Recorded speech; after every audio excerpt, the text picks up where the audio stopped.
You think you know everything there is to know about someone you've spent a lifetime with until the will is read. For 10 years, I was my father's shadow. From morning to night, I was there. Not because anyone asked me to, and certainly not because it was easy. I did it because I loved him. Because he was my father. Because he was the last thread of family I had left that felt solid. He started needing me after the second stroke. At first, it was little things: remembering his pills, heating his soup, dialing the phone for him when his fingers trembled too much. But it didn't stay that way. Over time, it became everything. Bathing, feeding, diaper changes. I gave up dating, girls' trips, even my job at the bookstore, switched to part-time, then freelance editing from home. Life became a narrow hallway from my room to his. And I walked it for a decade. He used to call me his girl. Even when he forgot how to work the microwave or what year it was, he never forgot that. "Where's my girl?" he'd mumble from the hospital bed we had set up in the living room. And I'd come running. My friends faded out, one by one. Some said, "You're such a good daughter." Others just drifted away when my schedule became unpredictable and I couldn't keep up with brunches or baby showers. Holidays were the hardest. I'd see their photos, matching pajamas, big family dinners, and I'd be sitting at Dad's side, cutting turkey into tiny, manageable bites. Still, I never resented it. Not truly. Not until after. He passed in February. A cold, gray day that seemed fitting. I was holding his hand when it happened. One long breath, a pause, and then nothing. The silence was staggering. Even now, sometimes I think I hear the oxygen machine's gentle hum. I go to check, and of course, there's nothing. I organized the funeral myself. Picked out the navy blue suit he liked, even though he hadn't worn it in years. The one from my college graduation. I stood there next to his casket and shook hands and hugged people I hadn't seen in decades. My cousin Lana came up and whispered, "He was so proud of you. Talked about you all the time." I nodded, grateful and hollow. Then came the will. It was just me and the lawyer, a square-shouldered man named Mr. Harwin with tired eyes and a voice like sandpaper. I expected the usual. The house, the little savings, maybe something sentimental like Dad's old watch. I didn't expect another name. I bequeath my estate and all remaining assets to my son, Christopher Maddox. I blinked. "I'm sorry," I said slowly. "You mean my cousin Chris?" Mr. Harwin cleared his throat and tapped the file. "No. According to these documents, Mr. Maddox is your half-brother. Same father, different mother." I didn't speak. My mouth just hung there like it had forgotten how to make words. "I believe," he added, "your father intended to tell you. There's correspondence here, a letter that was never sent. Dated 6 months before his passing." He slid it across the table. I couldn't breathe. My ears buzzed. "A brother?" I opened the envelope with trembling hands and saw the familiar loops of my father's handwriting. "My sweet girl, there's something I should have told you a long time ago." And just like that, everything I knew about my life cracked straight down the middle. I didn't finish the letter right away. I folded it up and tucked it back into the envelope like it might burn my fingers. My heart was beating so fast it felt like it wanted out. I walked to my car in a fog, the February wind biting my face, but I barely noticed. A brother. A whole human being who had existed this whole time. While I'd been cooking oatmeal and changing bedpans, he'd been, what? Living his life. Oblivious? Or worse, aware? I sat in the driver's seat of my little beat-up Honda for almost an hour before I finally started the car. I didn't go home. I couldn't. Home suddenly felt like a place that had lied to me. Instead, I drove aimlessly through town. Past the corner pharmacy where Dad and I used to get his prescriptions. Past the bakery that still made his favorite molasses cookies. Past our old church. The world looked the same, but I didn't fit in it anymore. When I finally parked in front of my house, the porch light was already on. I had left it on, thinking I'd be back in an hour, tops. I sat in the living room and reread the letter. Every word. My sweet girl. There's something I should have told you a long time ago. But life has a way of making cowards out of decent men. You were always enough for me. More than enough. But the truth is, before I met your mother, I loved someone else. Her name was Ailing. We were young. Things didn't work out. She moved away. I never knew she was pregnant until many years later. And by then, I was already your father. And I couldn't bear to shake your world. So I met Christopher a few times over the years, quietly. I sent money. Tried to be present in some way. But he never needed me like you did. You were my world, even if I couldn't tell you the whole truth. Please forgive me. I left instructions with Mr. Harwin because I thought you both deserved to know the truth eventually. He's your brother. I hope, maybe not today, but one day, you'll want to meet him. All my love, always Dad. I cried. I'll admit it. That kind of cry that starts low in your belly and rises up like a tide. The kind that makes you feel like a child again. Like you just want someone to wrap you in their arms and tell you everything's going to be okay, even when it isn't. I spent the next few days in a haze. People kept stopping by with casseroles and sympathy, but I just smiled and nodded, barely hearing a word. I couldn't tell anyone. Not yet. It felt too raw, too strange. And then, 3 days later, I got a knock at the door. He looked just like Dad. Same high forehead. Same crooked smile. Hi, he said, shifting on his feet like he wasn't sure if I'd slam the door or hug him. I'm Christopher. I think we're siblings. I didn't move. Just stared. He held up a small manila folder. Mr. Harwin gave me this. Said you might want to talk. I stepped aside without a word and let him in. The air between us was tight, like a wire strung too taut. He sat on the edge of the couch like a guest at a funeral. His eyes flicked to the photos on the mantel, me and Dad, smiling in 100 different moments. He looked down. I didn't know, he said quietly. About how sick he was? Or that you were taking care of him. I thought. He swallowed hard. I thought he didn't really want me in his life. I crossed my arms, trying to steady the shaking. And now you have everything, I said, not able to keep the bitterness out of my voice. The house, the money, all of it. He nodded slowly. Yeah, I guess I do. He didn't look happy about it. Did you even visit? I snapped. Once? In 10 years. No, he admitted. But I wanted to. I didn't know if he wanted me there. We only ever talked by phone. It was awkward. He sounded old. Sad. I thought maybe I'd be making it worse. I turned away. I didn't want to feel sorry for him. But there was something in his voice. Some weight I recognized. Do you want it? He asked suddenly. I blinked. Want what? The inheritance. The house. The money. I don't care about it. I just want to understand. I looked at him. This stranger with my father's eyes. And I didn't know what to say. He looked so out of place in that room. The living room I'd known my whole life, Dad's recliner still dented from years of use, the faded rug with the coffee stain he swore added character. And here was Christopher, perched on the edge of the couch like the house itself might reject him. I don't want anything, he said again, more quietly this time.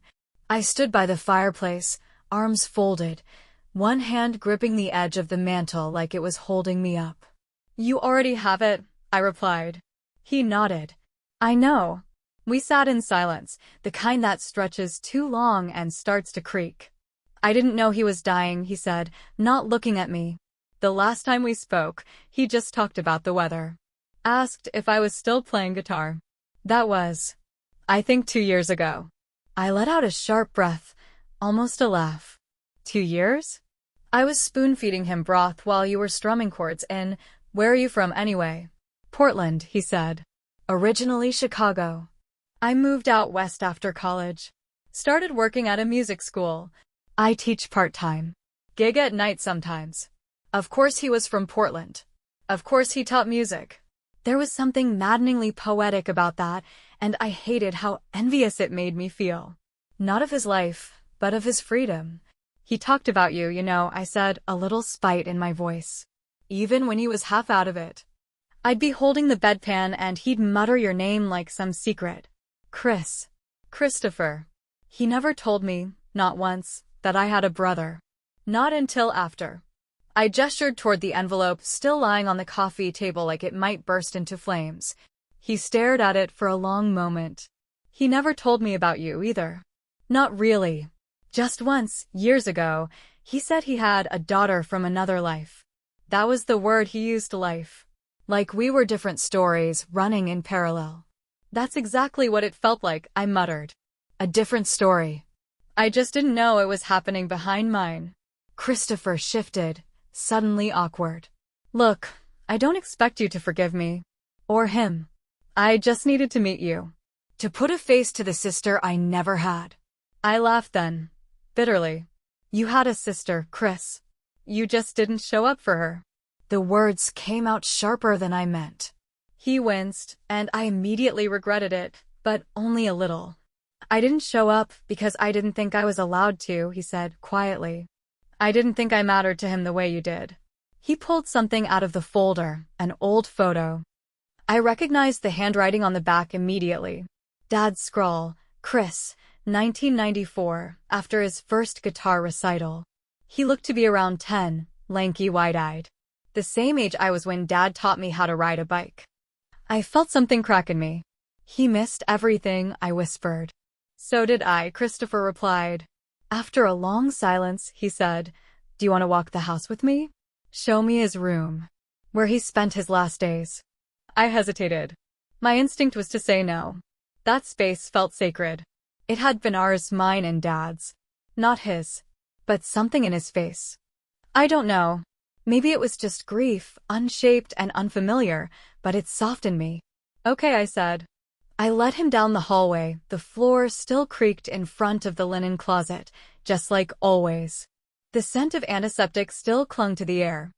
I opened the door to the room that used to be the den but had been Dad's sick room for the last 3 years. The bed was stripped now, the machine's gone, but I could still see it. The tower of pill bottles, the heating pad, the crossword puzzle book I'd read aloud to him, even when he was too tired to answer. Christopher stepped inside slowly, like he was walking into a church. He died right here, I said, my voice hollow. I was sitting there. I pointed to the chair in the corner. He looked around the room. It doesn't smell like death, he said, almost surprised. It smells like lemon cleaner. Yeah, I replied, almost laughing. That's me. I cleaned the floor the day after he died. Couldn't sleep until I did. He nodded, like he understood something I couldn't put into words. We stood there a while, two strangers tethered by a man who had somehow been two fathers at once. Finally, I said, So what now? He looked at me, brow furrowed. I don't know. I didn't come here with a plan. I came here to meet you. That's it. I leaned against the door frame and looked him over. He didn't seem malicious. Just lost. Maybe like me. Well, I said slowly, I guess you've seen what you came to see. Yeah, he nodded. But I think there's more I need to see. If that's okay. I gave him a long, hard look. Then I shrugged. You hungry? He blinked. Yeah, I am. Good, I said, pushing past him. Because I make a hell of a grilled cheese. And Dad always said that was my true calling in life. He chuckled. Sounds like something he'd say. We walked back down the hallway together. And for the first time in days, the house didn't feel quite so empty. There's something strange about cooking for someone new in a kitchen that holds so many memories. Every drawer, every squeaky cabinet door still held my dad's presence. The old frying pan he refused to replace, the chipped mug he drank tea from every night, it was all still there, like he'd just gone out for a walk and would be back any minute. Christopher sat at the little kitchen table, looking more like a lost tourist than an heir. He kept glancing at everything like he was trying to read the story of our lives from the wallpaper. I slid the pan onto the burner and reached for the sharp cheddar. Hope you're not vegan or something, I said, cracking open a sourdough loaf. Because this is happening. He smiled, soft. Not vegan. Cheese is one of the few joys I still let myself have. I smirked. then you're in good hands. The kitchen filled with that familiar smell, buttery bread and melting cheese. I suddenly remembered Dad sitting right where Chris was now, his hands wrapped around a steaming mug, watching me flip sandwiches and complaining about the news on the radio. I swallowed the lump in my throat. Christopher was quiet. He looked around a bit and then asked, did he talk about me at all? I hesitated, spatula midair. Not really, I said. At least not by name. There were moments where he seemed distracted, like he had something to say but changed his mind. He nodded, rubbing the back of his neck. Figures. I plated 2 sandwiches and slid one in front of him. So, I said, sitting across from him, what did he tell you about me? Christopher chewed thoughtfully for a moment, then said, only that you were everything. His greatest pride. He said he messed up a lot of things in life, but he got you right. I stared down at my sandwich, suddenly feeling like crying again. He said that? Chris nodded. Once? I remember it because it sounded final. Like he knew he wouldn't get many chances to say something that honest. For a long moment, neither of us said anything. Just 2 adult children chewing on grief and cheese. Then he asked it. The will. Did it hurt you? That he left everything to me. I looked up, eyes narrowing just slightly. What do you think? He dropped his gaze. Yeah, that's what I thought. The clock ticked on the wall. I watched him really process it. Not just with guilt, but with a kind of slow-blooming sadness. The kind that creeps in once the anger dies down. I didn't ask for it, he said. I swear. I know, I said. And I did know. Somewhere inside all that pain and confusion, I could see he was just as blindsided as I was. But it still hurts, I added. I was here. Every single day. 10 years.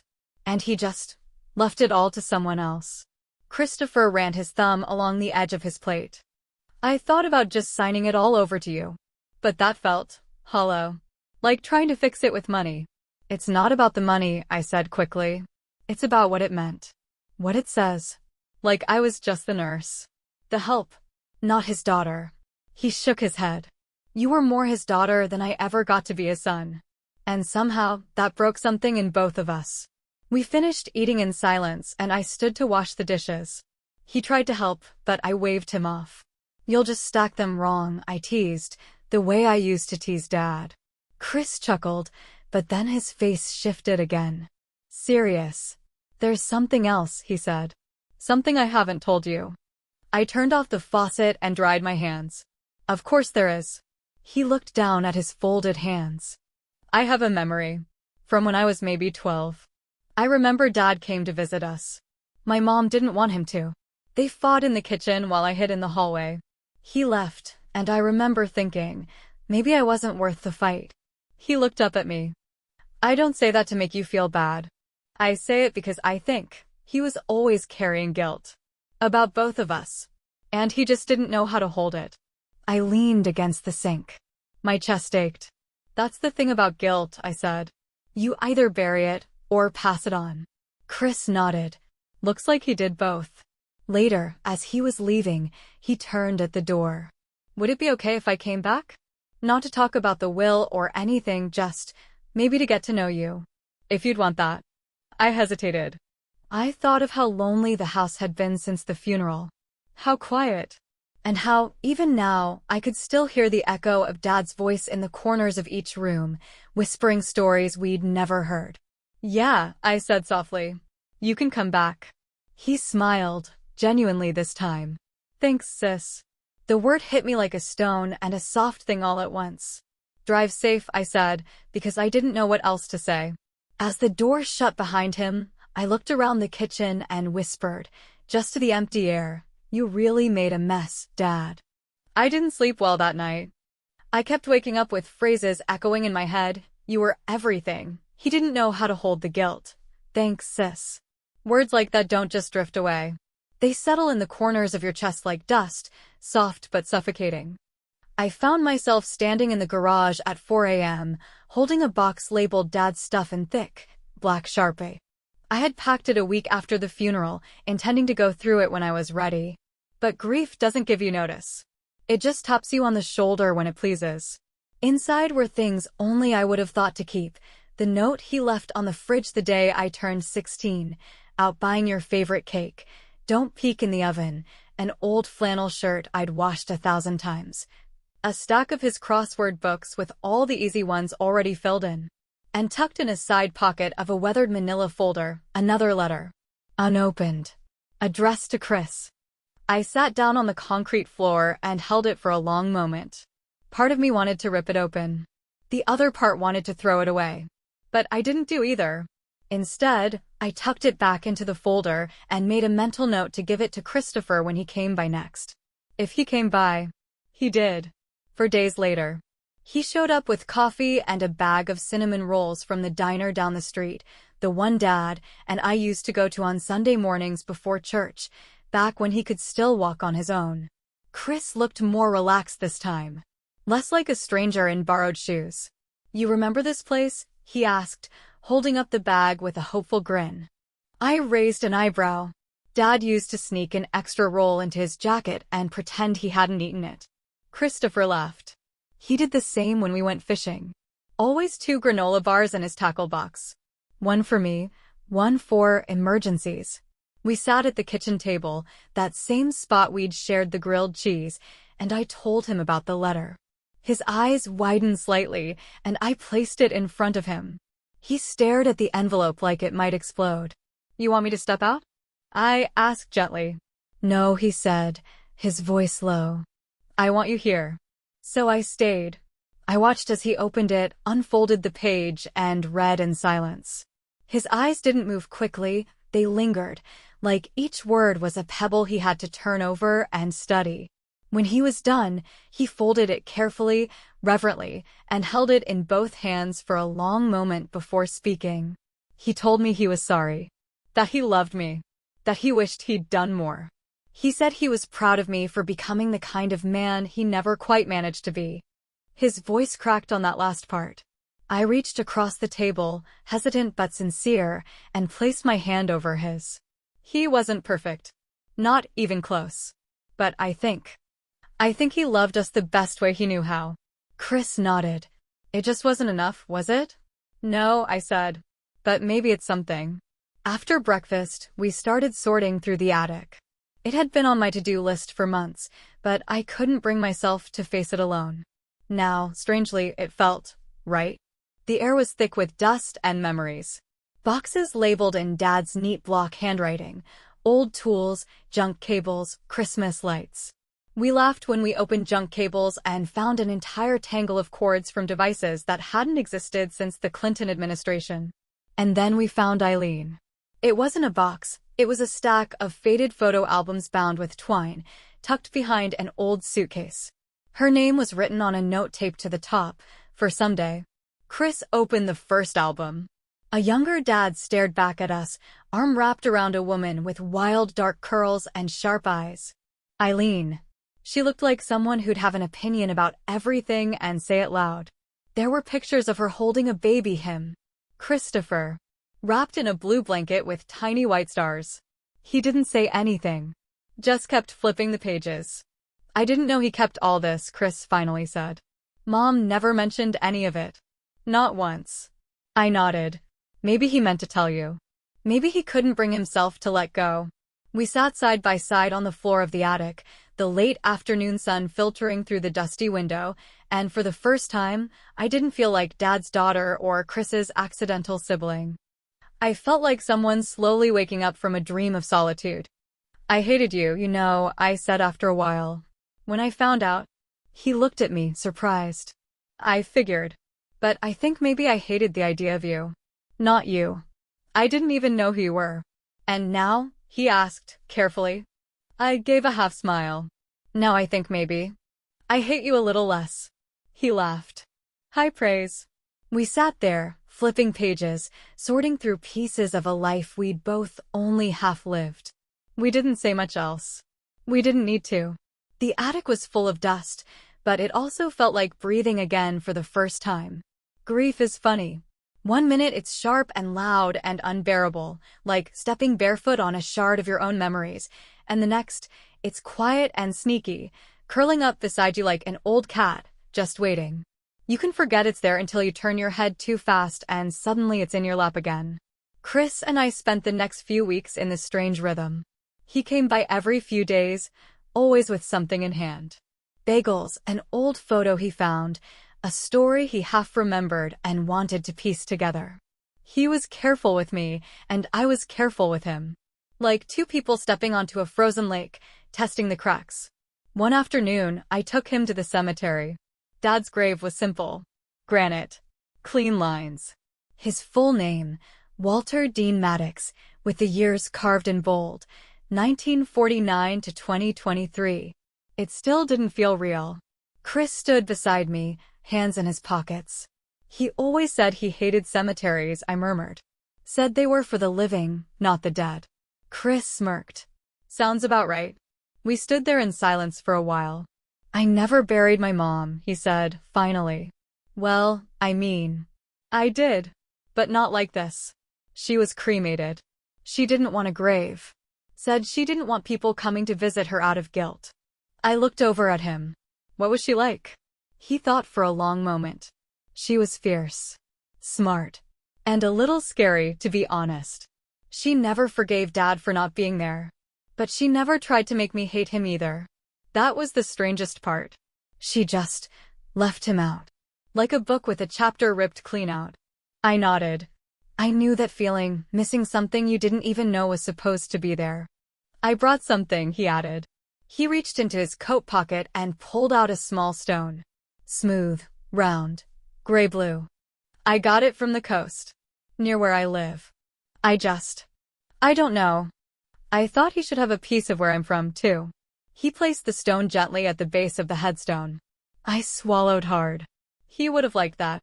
On the way home, we stopped at the nursery. I needed fresh soil and tomato seedlings. Spring was coming whether I was ready for it or not. Chris tagged along, trailing behind me with a basket while I picked out herbs and a few flowers on impulse. You always garden? He asked, watching me poke at a pot of basil like I was inspecting a newborn. Always, I said. Dad used to help me, when he could. We planted tomatoes every year. I think it gave him a reason to wake up some mornings. Chris looked thoughtful. My mom grew lavender. Had this whole patch in front of our apartment. When she passed, the building manager tore it all out. Said it was attracting bees. I winced. What a jerk. He shrugged. I took a clipping. Tried to grow it in a pot. It died. I handed him a starter pot of lavender from the shelf. Try again. He stared at it like I'd handed him a live grenade, then gave a half laugh. Okay. That evening, we planted side by side. The earth was still cold, but pliable. We dug quietly, sometimes brushing each other's hands as we worked. It didn't feel awkward. It felt necessary. Like something was being undone and redone at the same time. I showed him how to space the basil and how deep to set the tomato roots. He nodded, attentive. For a man who spent most of his life in music, he had a surprisingly gentle touch with dirt. When we were done, we stood back and admired the neat rows. This feels like a beginning, he said. It does, I agreed. Even if it came from an ending. He looked over at me, sun catching the faint gold in his eyes. Do you ever wonder what it would have been like if we'd known each other earlier? All the time, I said, without hesitation. But then I wonder if we would have hated each other. He laughed. Probably. You seem bossy. I elbowed him lightly. And you seem like the kind of kid who never washed the dishes unless told twice. Only twice, he grinned. You're generous. We stood there as the sky turned lavender behind the trees, hands dirty and hearts a little lighter. Dad would have liked this. Or maybe, just maybe, he'd planned it all along. About a month after we started talking regularly, Christopher found the key. He wasn't even supposed to be in the study. He'd stopped by to return a book I'd lent him, Dad's old copy of The Old Man and the Sea, full of margin notes and underlines. I was in the kitchen making coffee when I heard the scrape of an old drawer opening. Hey, he called. Do you know this was jammed shut? I walked in, wiping my hands on a dish towel. Yeah, it's been stuck for years. I always meant to fix it, but... He stepped aside so I could look. There, Nestled between yellowed tax papers and brittle newspaper clippings was a small silver key with a blue ribbon tied to the end. I froze. "That's not mine," I said softly. Christopher picked it up. "You sure?" I nodded. "I don't recognize the ribbon. Or the key." He held it in his palm like it might whisper something. "It's not a house key," he said. "Too small. Like a safe deposit box?" My stomach sank. It hadn't even occurred to me. I'd handled the funeral, the bills, even the ridiculous logistics of shutting off his cable. But I hadn't thought to check for a safety deposit box. Why would I? We barely had enough in checking to cover the headstone. Chris looked up. "Want to find out?" I hesitated. There was part of me that wanted to throw the key in a drawer and forget about it. I'd finally started breathing again. The ache was quieter, the house warmer. I didn't want more. But the look in his eyes, that quiet need to understand, mirrored something in me I couldn't ignore. So we went. The bank manager was surprisingly kind. Maybe she was used to moments like this, two half-siblings, still a little awkward around each other, asking if a long-deceased father had left behind one final mystery. After some ID checks, fingerprint scans, and what felt like a million signatures, we were escorted to a tiny room with beige walls and a single metal table. The clerk slid the safe deposit box across the table and said, "Take your time." Christopher looked at me. "You do it," I said. He turned the key, and the latch popped with a soft click. Inside, 2 envelopes, a locket, and a sealed cassette tape. My breath caught. He picked up the first envelope. It had my name on it. The second, his. I took mine, hands shaking. Chris carefully opened his, but I just stared at mine for a moment. The locket caught my eye, a small gold heart with a photo on each side. One was me, about 5 years old, in pigtails. The other was him, toothy grin and a cub's cap too big for his head. I laughed under my breath. He kept us close. Even if we weren't. Christopher was holding the tape now, reading the label. "For my kids. Play together." Our eyes met. We didn't have a cassette player, of course. Who does in 2025? So that night, after dinner, Chris brought over an old tape deck he borrowed from his music school. We sat on the floor of the living room, side by side like we were kids waiting for Saturday morning cartoons. When the tape clicked into place and started playing, the room filled with static. Then, his voice. "If you're hearing this, I'm gone. And if you're hearing it together, well, then I guess I did something right after all." I squeezed my eyes shut. It was his voice, strong and clear, not the frail one I'd known at the end. Not the whisper in a hospital bed. This was Dad, the way I remembered him. I made a lot of mistakes. More than I ever had the guts to say out loud. But I loved you both. That was never fake. Not once. Chris rubbed his eyes beside me. "To you, sweetheart," Dad said, and I knew he meant me. "Thank you for everything. I saw it all, even when I couldn't say it. You gave me back my dignity. I know I didn't give you the thanks you deserved, but I hope this means something." My chest ached. Then he spoke to Christopher. "Son, I wish I'd been there more. I wish I hadn't let shame decide for me. I was scared. I didn't want to break what I had by facing what I didn't. But I watched you grow up, and I was proud. Every single day. You were never forgotten." There was a pause. A long, silent breath on the tape. "Your siblings. That's what matters now. Take care of each other. Forgive me. Or don't. But live. Don't waste your time wondering why I didn't show up the way I should have. Just show up for each other." A click. The tape ended. We sat in silence for a long time after. Then Chris said, "I guess that's the closest thing to closure we'll get." I nodded. He tried, in his own clumsy way. Chris chuckled. He was so bad at emotional stuff. "God, he was terrible," I said, smiling through tears. "But he loved us." In his broken, weird, maddening way, he did. He looked at me. "We're gonna be okay, right?" I didn't answer right away. But I reached over, took his hand, and squeezed. "Yeah," I said softly. "We are." The seasons turned without asking permission. By summer, the tomatoes in the garden were heavy on the vine, sagging under their own weight. The lavender Christopher planted bloomed tall and fragrant, stubborn in its survival, like it had something to prove. Grief doesn't vanish. It just quiets. Becomes part of the furniture in your mind. Some days, I still wake up and expect to hear Dad's voice in the kitchen, grumbling about the coffee being too strong.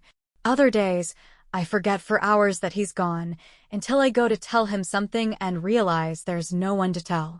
But life began to settle. Chris came over often. He fixed the garage door without me asking. I made him lemon bars on Sundays.